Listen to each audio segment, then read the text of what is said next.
Good day everyone. Today we will discuss about the history of the Department of Tourism in the Philippines, the laws that relates to the department, its past projects, its reorganization, and its present programs and projects.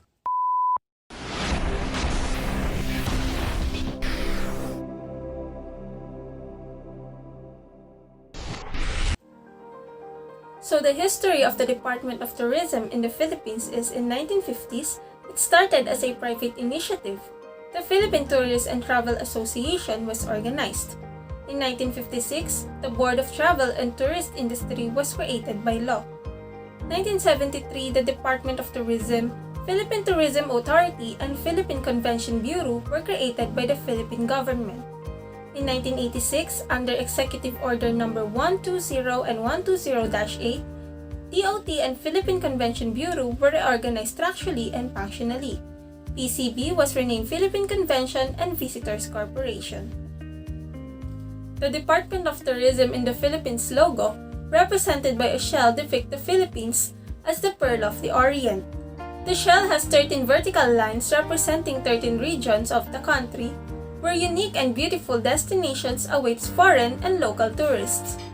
The curved line at the bottom of the shell symbolizes the smiling face of the Filipinos, who are known for their warmth and hospitality. The laws related to the Department of Tourism.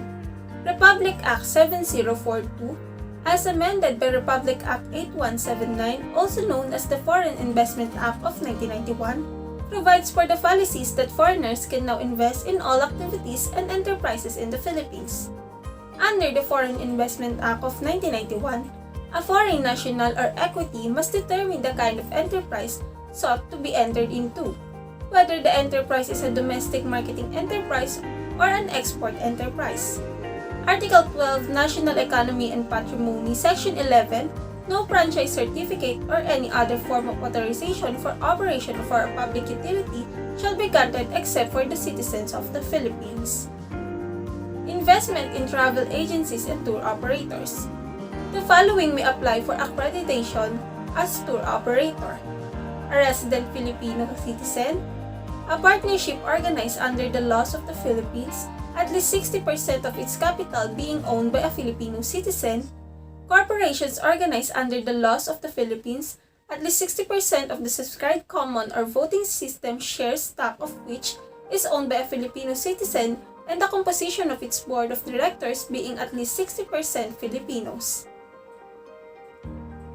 Tourism projects under the Build, Operate, and Transfer. Republic Act No. 6987, as amended by Republic Act 7718, referred to as the BOT Law, implements the declared policy of the state to recognize the indispensable role of the private sector as the main engine for national growth and development, and provides the most appropriate favorable incentives to mobilize the private resources for the purpose. Article 1249 Civil Code of the Philippines, the payment in the money shall be made in the currency stipulated, and if it is not possible to deliver such currency, then in the currency which is legal tender in the Philippines. Applicable negotiable instruments and document titles. By way of instruction, the laws applicable for purpose of discussion of the different negotiable instruments and documents of the title in tourism investments are Article 2031, also known as the Negotiable Instruments Law, Presidential Decree No. 115, providing for the regulation of trust receipts transactions, and Warehouse Receipt Law are Article 2137. Here are the list of the past projects of the Department of Tourism in the Philippines. First, Visit Island Philippines in 1994, the 43rd Miss Universe, Floricultura 1998 International Horticulture Exhibition, Expo Filipino in 1998, Philippine Centennial International Exposition, the 1998 Philippine Centennial Celebration, World Exposition in 2002 in Manila, and Visit Philippines in 2003. Wow Philippines, World of Wonders.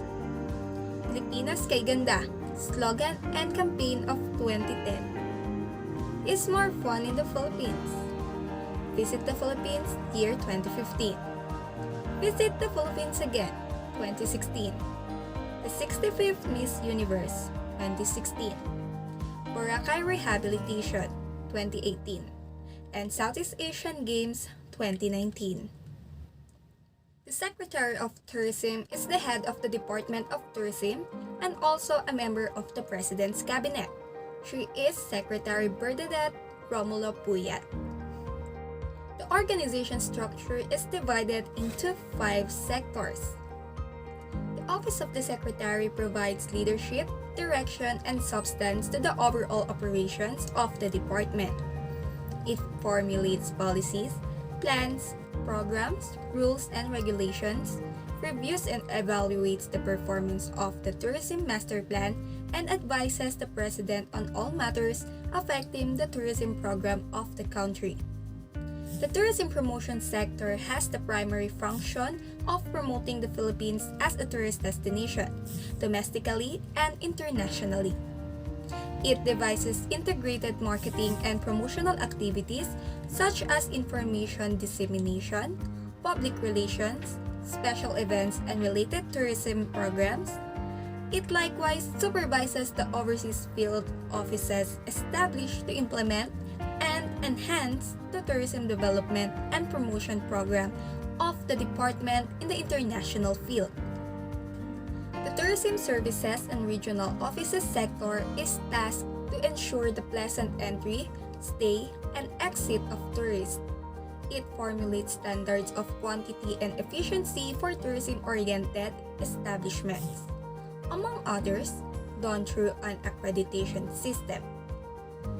Tourist establishments' compliance to policies are monitored to make sure that their facilities and services are operated and maintained according to acceptable international norms. The sector also supervises DOT's regional operations established to implement the policies, plans, programs, and regulations of the department to maintain the delivery of efficient and effective frontline services for the tourism industry. The Tourism Planning, Product Development, and Coordination sector is responsible for the formulation and updating of the Tourism Master Plan. Together with its component programs, the sector monitors the effective implementation of the Tourism Master Plan and, in coordination with the private sector and other government institutions, develops and conceptualizes new products and investment opportunities designed to enhance tourist sites and facilities. The Internal Services sector ensures the smooth and legal functioning of the operations of the department through the provision and effective and efficient advice and services in the areas of personnel management, human resources development, general services administration, computerization and information technology services, budgetary, financial and management services, and including investigatory and advisory services. These are some of the latest projects of the Department of Tourism. National Tourism Development Plan 2016 to 2022. CAPA Asia Aviation Summit 2020. Procurement Management Plan. Department of Tourism New Protocols for Arriving Passengers. Department of Tourism Recovery Plan on Aiding the Private Sectors.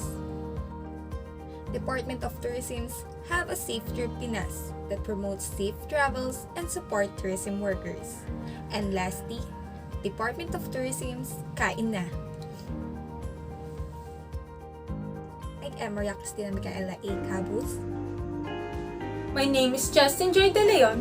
Choose tourism, choose you in Manila.